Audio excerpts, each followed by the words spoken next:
We are getting some more breaking news, and this is to do with the chief advisor of Bangladesh, Professor Muhammad Yunus. He now has said that a war-like situation has emerged both inside and outside Bangladesh following the ban on activities of the Awami League. That is the claim that has been made by Muhammad Yunus, where he's also added that these actions are being carried out to push the country backward and return it to the state of servitude.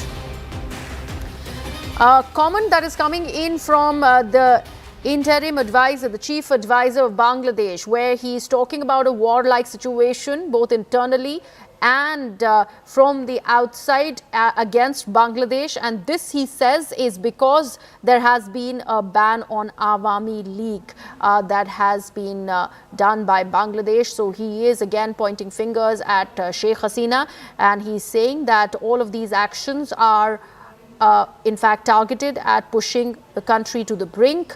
And he also, in his words, talks about how there is an attempt that is being made to return the state to the state of servitude. A very significant statement that's coming in the wake of a lot of controversies of a possible stepping down of Muhammad Yunus that has been doing the rounds for the last few weeks. And now this attack at Sheikh Hasina and blaming Awami League for pushing Bangladesh to the brink. My colleague Kamalika is joining us with all of those details. Yes, Kamalika.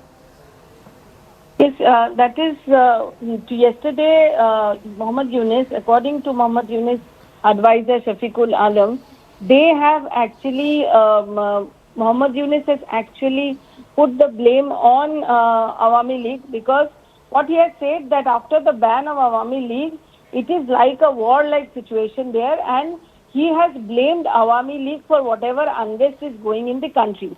Not only Awami League, he has also mentioned about foreign hands. If we see Saturday, the advisory committee meeting statement which came up, there also this foreign hands mention was there.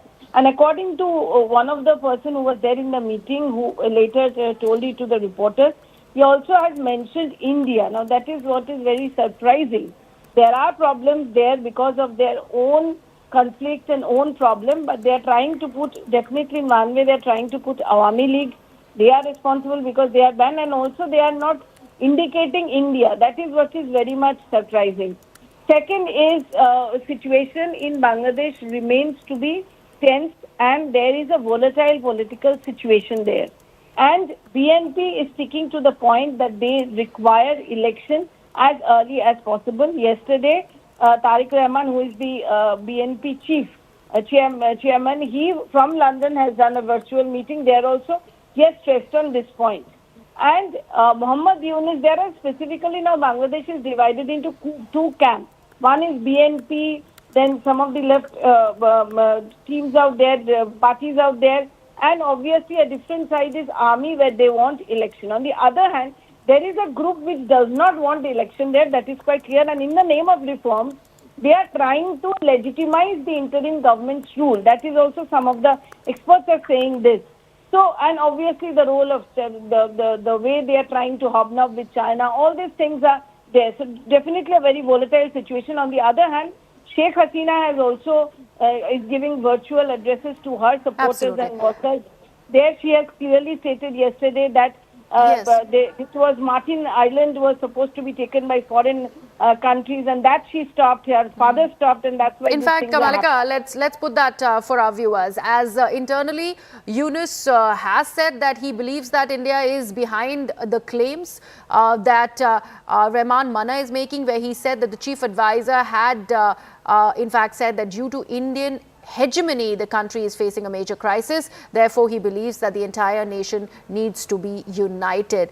And we are also now, in fact, learning of that entire comment that Kamalika was mentioning, as Bangladesh's former Prime Minister Sheikh Hasina has accused the interim government in Bangladesh and its head, Muhammad Yunus, of quote-unquote selling the nation to the United States of America, where she strongly condemned the recent ban on her political party, the Awami League, calling it unconstitutional. Hasina also claimed that Yunus took control of the government with the support of extremist groups.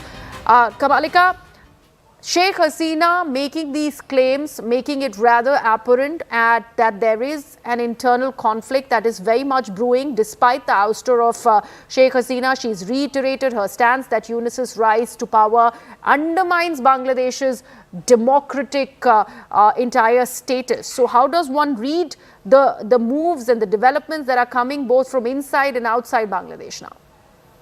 I think it's very clear, though Awami League has been banned, Sheikh Hasina and the Awami League leaders, they are not going to sit back. They are really going to fight it out. Sources tells us from Awami League that they are going to go for aggressive campaign. And the fact that Sheikh Hasina is making this virtual statements is very important, where she has said that Muhammad Yunus is selling the entire nation to the United States, and she has also mentioned that earlier how offers came to her. So, in an audio message which she has shared in the Facebook of Awami League, she has claimed that Yunus took control of the government with the support of extremist group. And the ousted leader has reiterated her stance that Yunus' rise to power undermines Bangladesh democratic structure. So this is one important thing that, this humanitarian corridor which were in talks, which later Khalilur Rahman, the security advisor of Bangladesh, has said they are not going ahead. But the point is, how can a non-elected government decide on that? That is something which has been raised by the army, the Awami League, the BNP. Okay. All are raising this question. So definitely not a good time for Muhammad Yunus. But at the same time, he's blaming everything to Awami League and also foreign hand. That is also something very surprising. Right, Kamalika, thank you so much for all of those details there. And with that, we are going into a very short break. News and updates continue on the other side with my colleague Toya Singh.